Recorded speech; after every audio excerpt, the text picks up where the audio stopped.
If your tomato plant looks like this, it's not bad luck.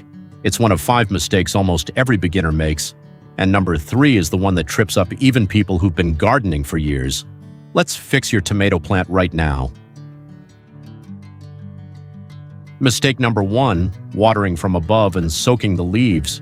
It feels thorough, but wet leaves sitting in the heat are the number 1 cause of fungal disease on tomato plants.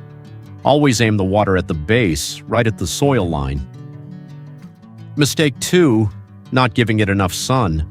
Tomatoes need 6 to 8 hours of direct sunlight a day.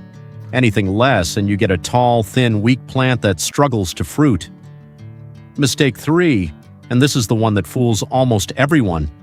The belief that tomatoes need watering every single day, no matter what. That's actually false. Overwatering drowns the roots and starves them of oxygen just as badly as underwatering dries them out. Here's the real test.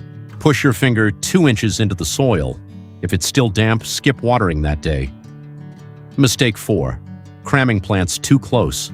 Tomatoes need at least 45 to 60 centimeters between each plant. Too close and you get poor airflow, more disease, and plants competing for the same nutrients. Mistake 5. Overfeeding with nitrogen-heavy fertilizer. It gives you huge, lush green leaves, but almost no fruit. Tomatoes need a balanced feed, especially once flowering starts.